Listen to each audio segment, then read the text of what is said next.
The Dechambros are back. We are back. This is season 1. We have made it all the way to episode 23. That's crazy. In my mind, outside of the Masters, this is the most important week. This is the most important episode of the entire season. Tanner, it's the Canadian Open this week. Let's fucking go, boys. Let's go. It.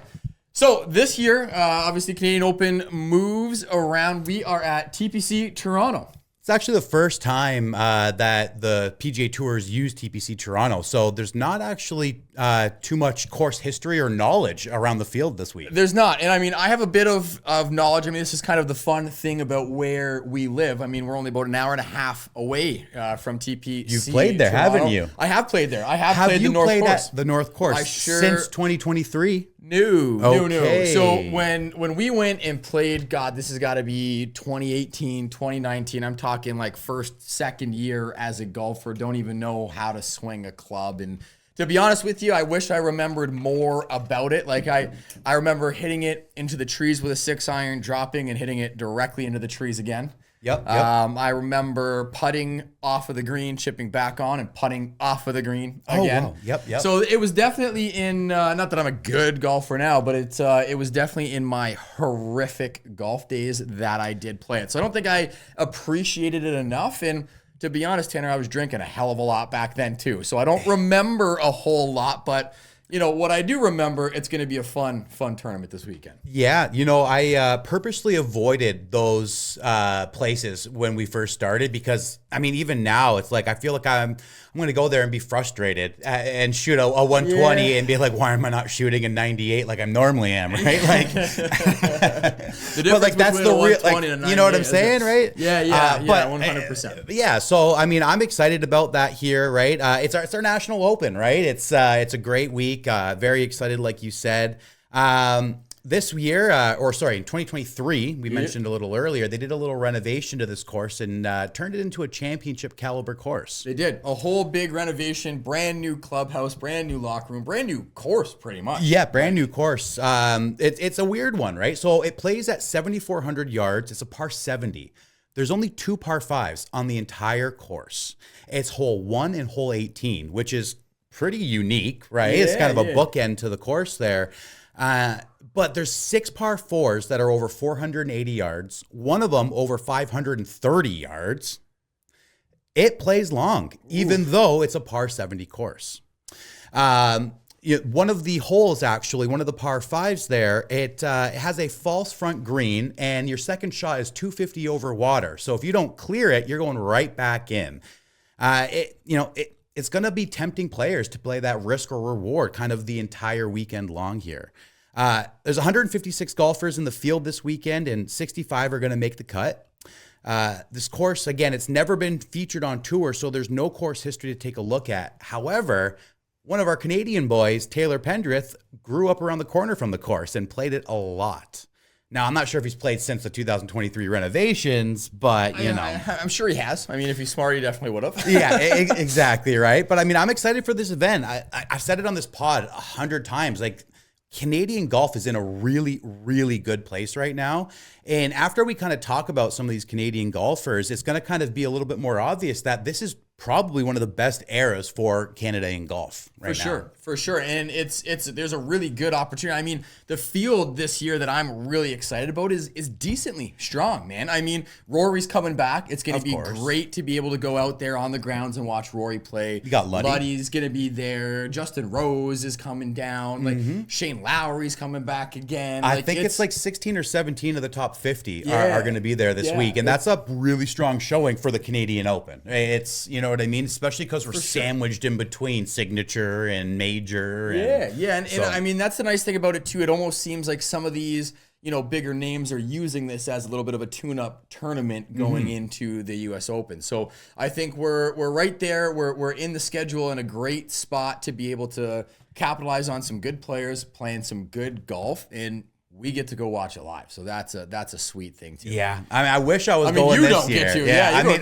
going to NASCAR this weekend, so I'm not upset, but I am going to be missing the Canadian Open this year. I will make sure to send you a bunch of pictures and videos. Don't you worry. I love that. I love that. All right, well, let's start the show off here, Shane. Yeah, I really want to get into the Canadians right away, if you don't mind. I want to talk about Nick Taylor. Let's jump right on into the Canadians then. What do you got for me on Nick Taylor?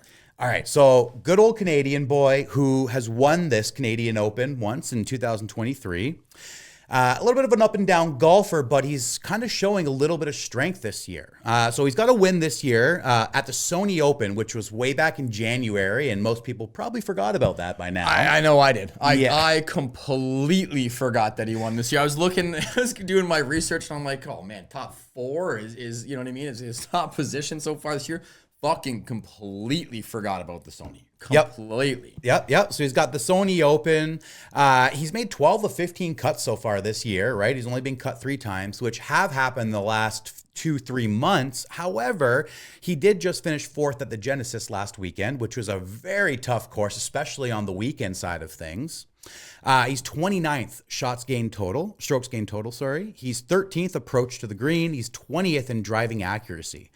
Nick's a strong pick going into this weekend. And honestly, I'm going to be taking him for a top 20 bet at plus 170. Yeah, I mean, plus 170 is great odds, especially for a top 20. I don't think that Nick gets the respect that he deserves, especially, you know, as you kind of highlighted. He's had himself, you know, quite a decent year so far this year. And I mean, for me, Nick will always have a special place in my heart. I mean, I was lucky enough to be there, right? I mean, it was pouring rain. We were like, you know what I mean? Like we were in hospitality, like we were watching it on the TV, and it was one of those battles. It was in the playoff holes. It kept going back to 18. And honestly, we were prepared for them to walk. I think after they played 18 twice, they were supposed to go to the par 3-9. So we were prepared to kind of, you know, pack our shit and run over to the 9th hole when we heard the roar. And obviously with us in hospitality, like we couldn't see. Right? We couldn't see what was going on. We heard the roar. I looked at the TV. We watched the putt go in. And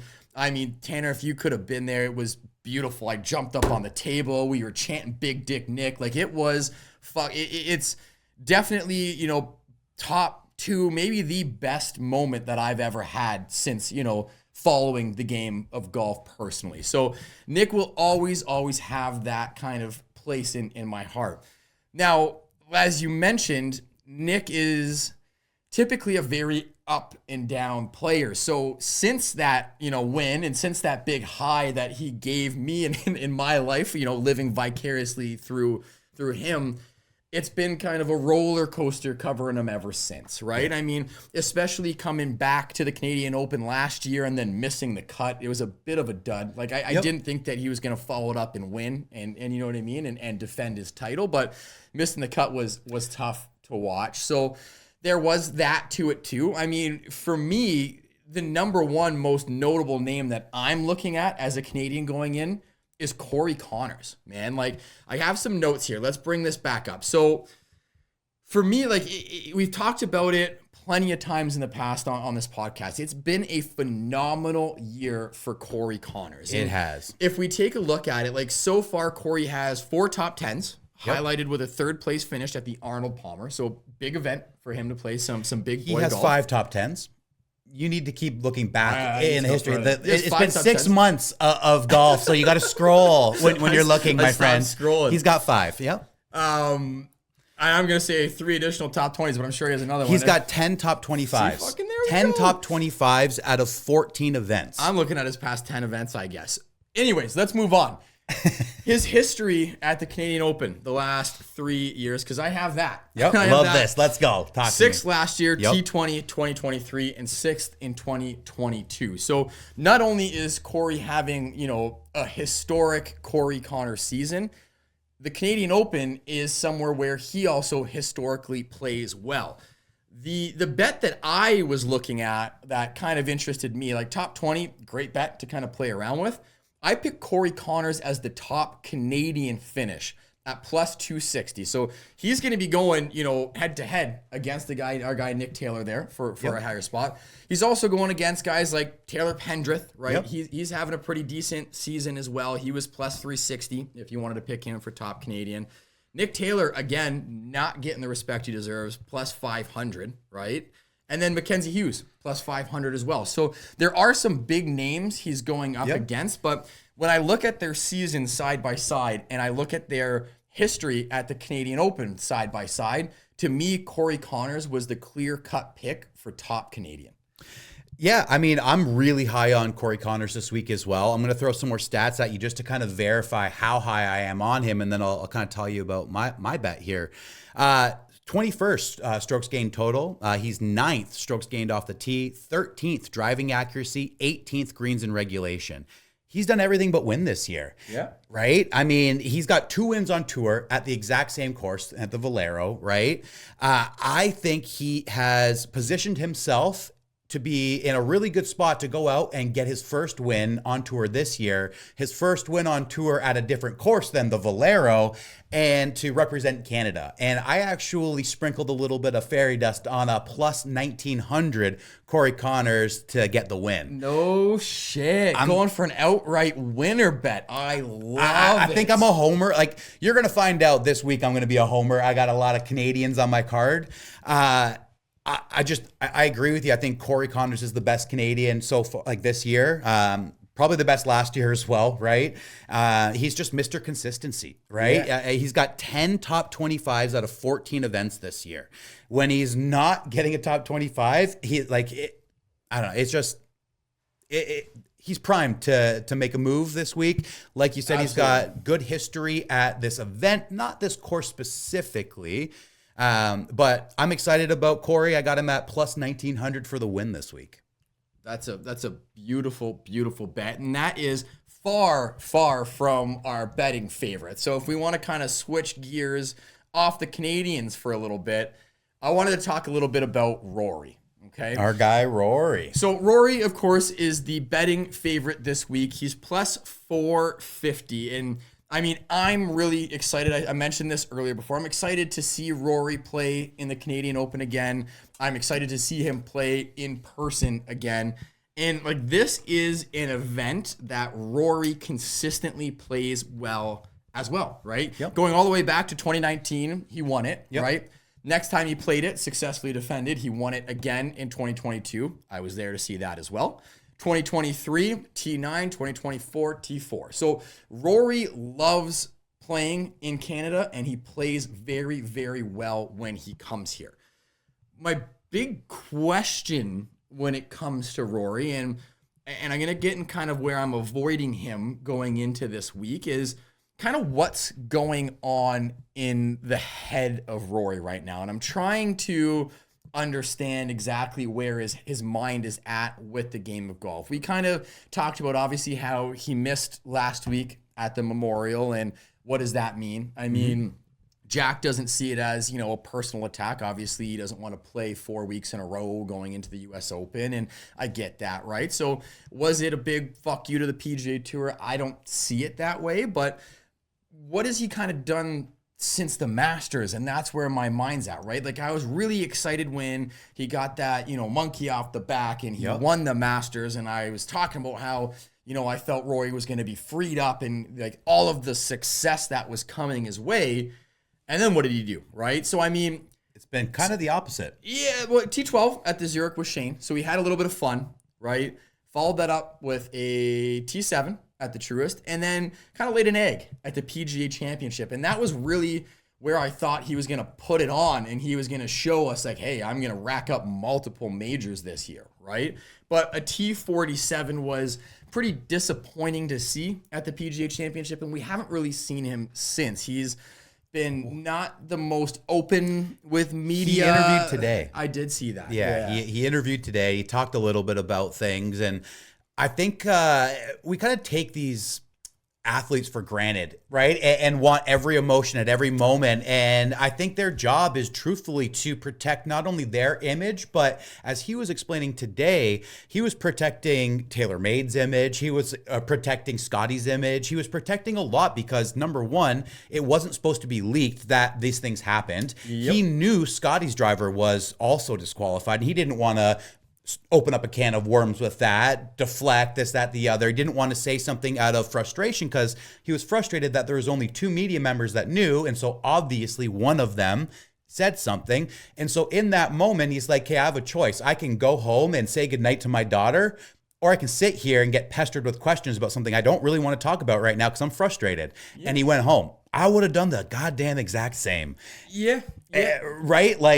So, I mean, I get that side of it. But no, you're right. In a certain sense, he had a bad showing at the PGA, and it wasn't Rory-esque, right? It wasn't. And it's always a tough conversation when it comes up because I 100% agree with you, right? I mean, these athletes are humans and we don't always treat them that way, right? No, I mean, especially when we watch them on TV and we idolize them and we put them on this big pedestal and we have these expectations for them.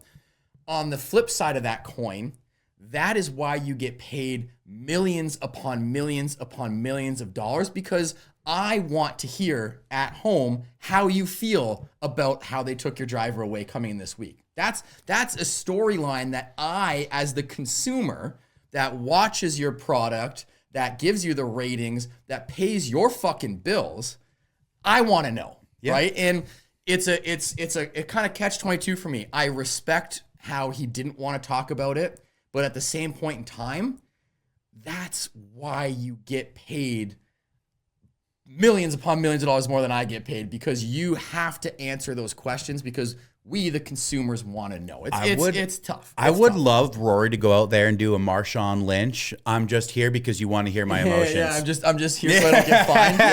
Yeah. I'm just here for Shane Strain just because he wants to hear how I feel about this. The Dechambros want to know, so I am here, right?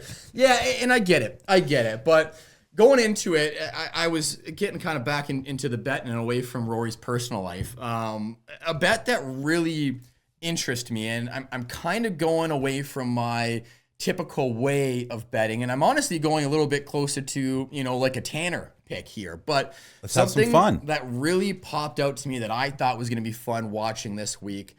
I picked Shane Lowry as top Irish finish at plus 230. So it is a little bit of a risky bet. Like my last memory of Shane Lowry at the Canadian Open was the 18th hole. He had a 3-wood into the rough and yelled the loudest fuck I've ever heard on a golf course. So, I mean, he doesn't consistently play well in Canada. I mean, he has a top 10 finish in 2022, but he followed that up with a T43 and then a T33 last year. So he doesn't always play the best here, but he's also been playing great golf this year, and he's has been amazing.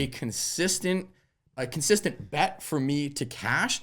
This one is a little bit of a risk, but I mean, the top 20 odds for him weren't the greatest, and I found some great odds that I really wanted to take a gamble on with this top Irish bet. So we're going to see what happens, but I picked my guy Shane Lowry for top Irish, dude. You know what? I don't hate that, honestly. In my head, I kept thinking if Rory doesn't win this week, then, you know what I mean? All those scenarios are playing out because, as we said, it's a good showing, but it's not a signature event showing. It's not major showing.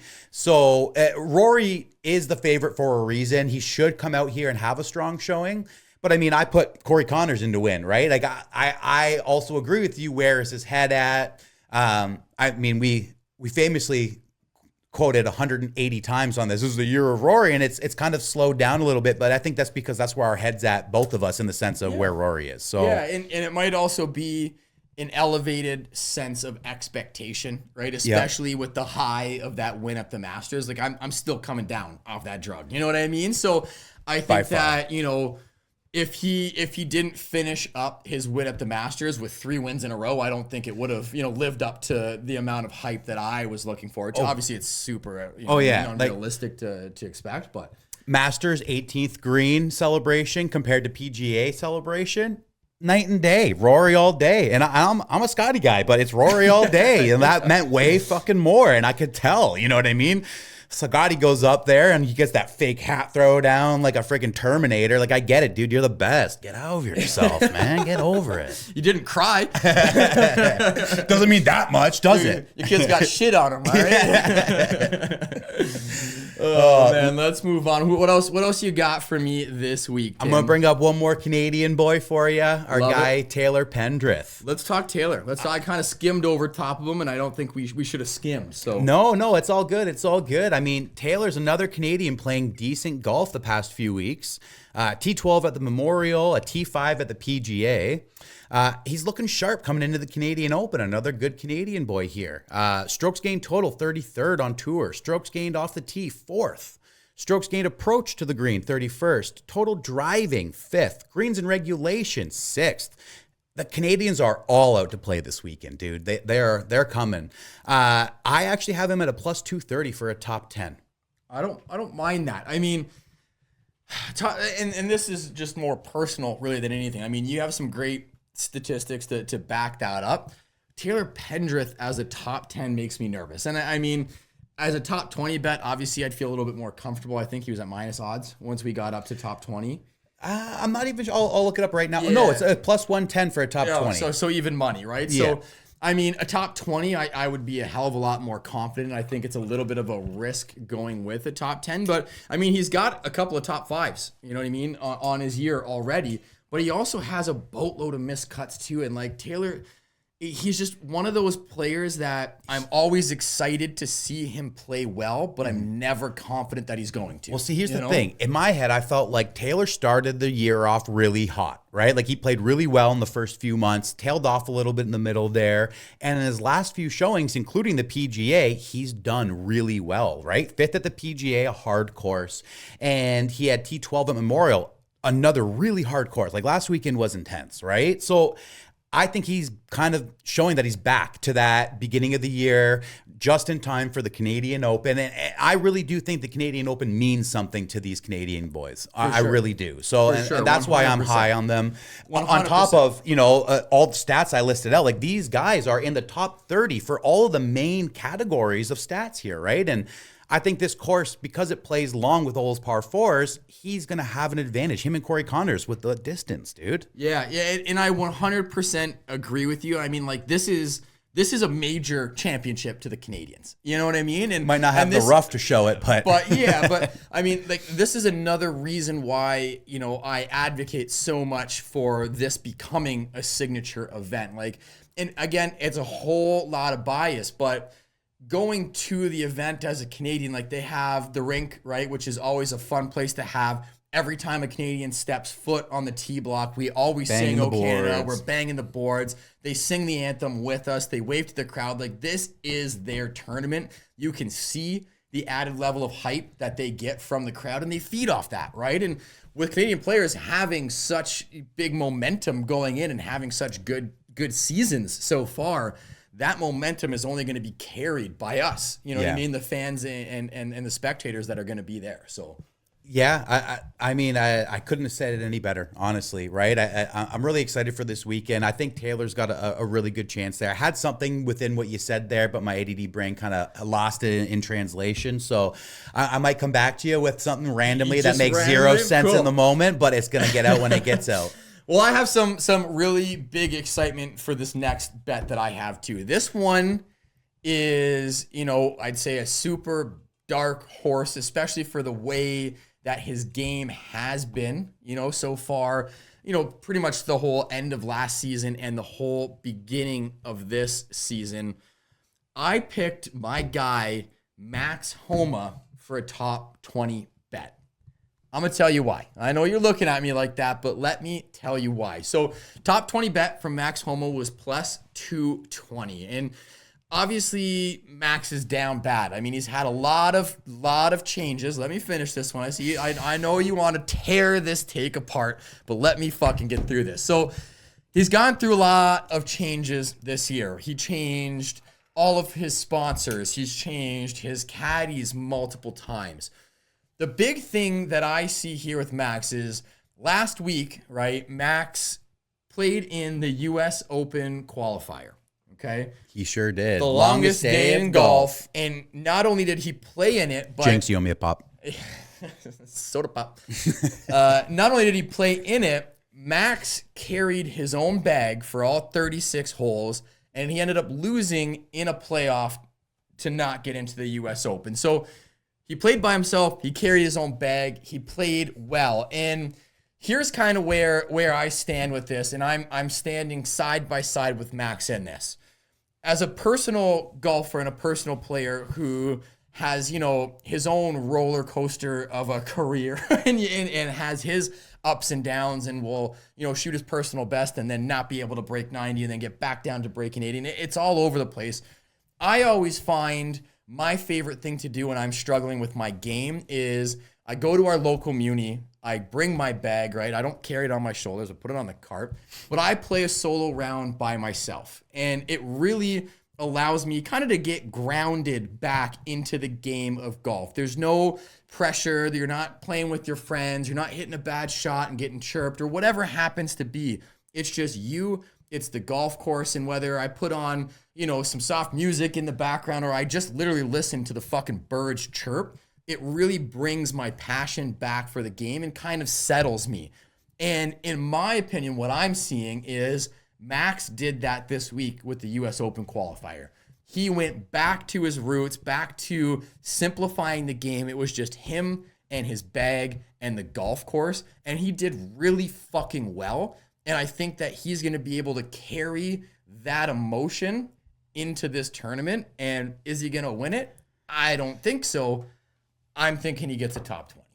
Okay, so first things first, I now have a new bet that I'm going to make. Max Homa to miss the cut. That's a fucking dickhead move. I could not be any more against everything you just said. So number one, he went to the US Open qualifier alone because he fired his second caddy in the last 2 months, or in the last month and a half. Okay.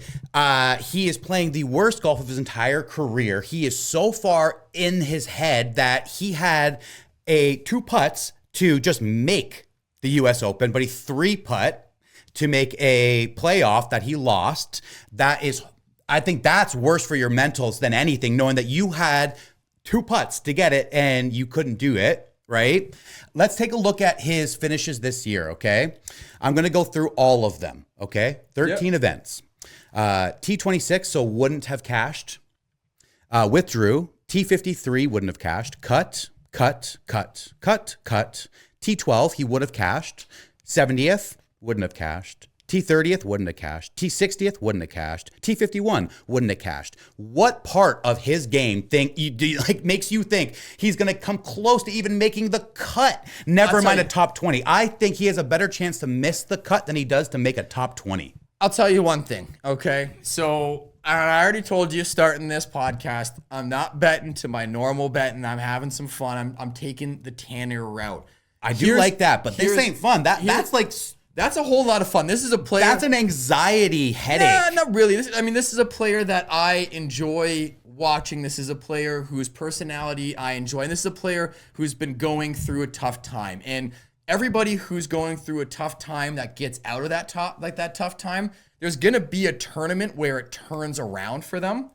I'm betting it's this tournament, right? That's all I'm saying. Okay. You've made some bets this year where you said, they're crazy, right? Hasn't played well this year, hasn't played well here, but I'm thinking he's going to turn it around. I'm thinking it's only worked for me once. It's only worked for me once. Yeah, but it's also not a top 5 bet or no, right? No, I get it. But so my thought process is that something clicked in Max's head last week, and sure, yeah, 3-putting on the 36th hole to get into a playoff isn't the best, but you also have to look at the positivity that the first 35 holes were played so well that he got himself into that position. So a couple of missed putts doesn't mean he's playing bad golf. It means he made a couple of bad putts. And I'm thinking that, yeah, he had to make a caddy change and it wasn't working for him, so he had to make a caddy change again. We had an argument on here where I said caddy changes and new caddies were a bad thing, right?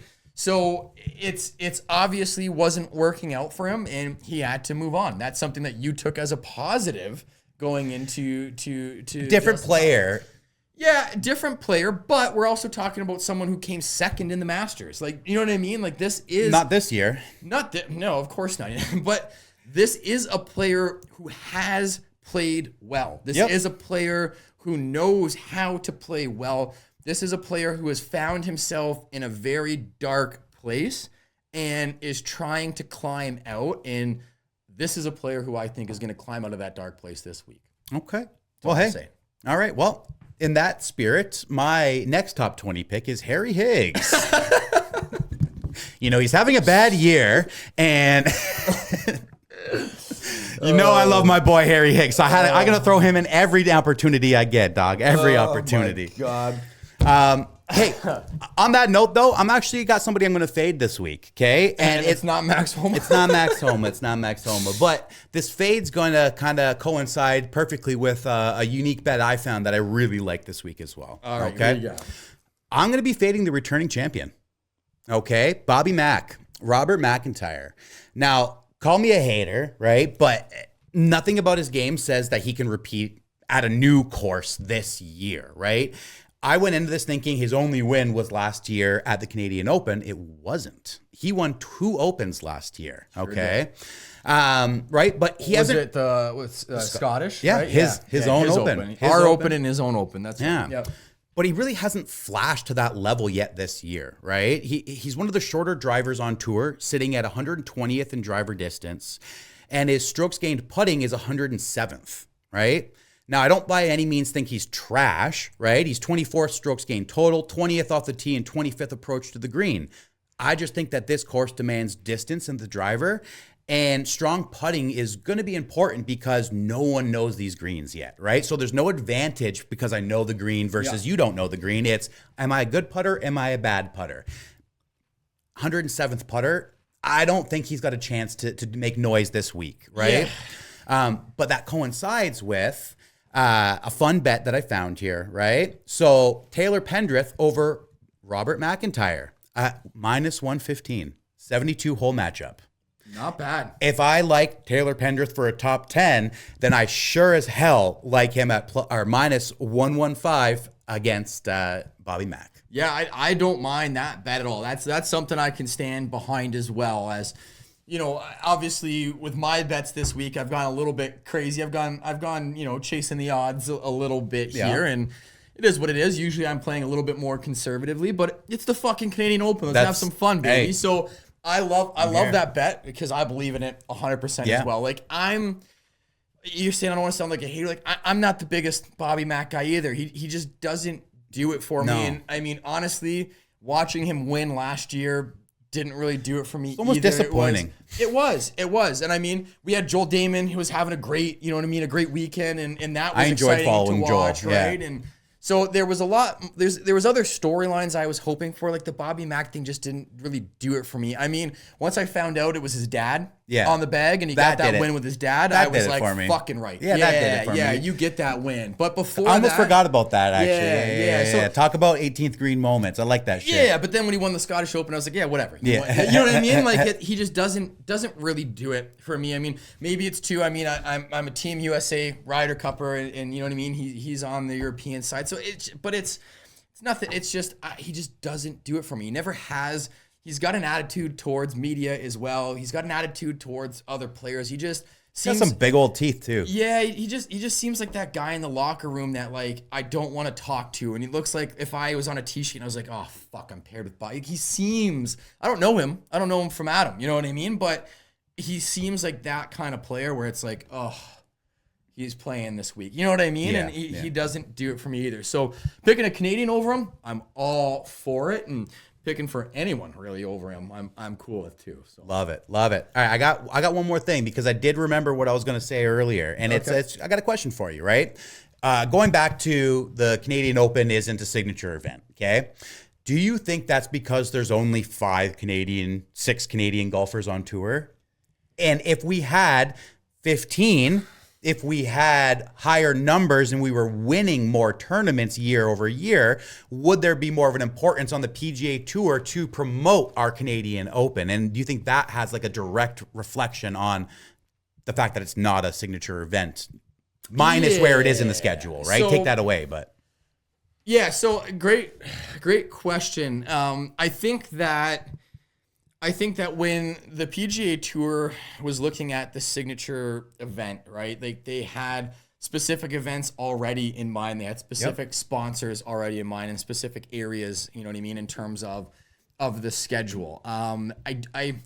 I don't think that we're getting kind of the short end of the stick just because we're Canadian. Like my argument for the Canadian Open being a signature event is like if you are on the grounds at the Canadian Open, it feels like a fucking major championship event. Like the hype is high, the crowd is into it. It's a big time event, right? And again, maybe it's just a bias for me. Like I myself have never been to the RBC Heritage, so I don't know what that feels like on the grounds, and I don't know why RBC as the sponsor chose the Heritage over, the Canadian Open. To me, I just feel like if the one sponsor has two events and one of it is their country's national open, you'd think they'd say, hey, I'm going to do a signature event. I'm putting up the 20 million. I want it to be my national open. What I also think is that kind of opens a can of worms into all of the national opens then saying, well, what about me? Well, what about the Irish? Well, what about the Scottish? Well, what about the Mexican, right? And again, I've never been to those events. I don't know how hyped they get over there, but I think that if you're going to do it that way, then like, does all of the national opens then become signature events? Like I would suggest you get rid of signature events that we have right now, and signature events are only opens. So you have the majors and then the opens that are the sick. biggest events. And yes, right now we would have like a few week period, right? Where you're like, you just went from a major and then you got two opens in a row. One of them is another major. Like, yeah, it's going to be a strong stretch of golf and you're going to be tested in the middle of the season. But don't you want that as a tour? Yeah. Wouldn't that be a good thing for the tour? And wouldn't national pride and having people in these countries get more involved in golf be good for the tour and grow the tour? I don't mind that idea at all. That idea is fucking sick. You will always have Jack's Place, and people will still be excited to go to Jack's Place. 100%. But is the sponsor of those events going to have the money to fork up 20 mil? Right? Listen, I live in a fantasy world, not in a money world. Okay, yeah. All right. I hear you. I love the concept. I back you on the concept, but I think the logistics are where we're failing. So no, that's fair. But anything else that you have, Tim? Before we go, love you, Bryson.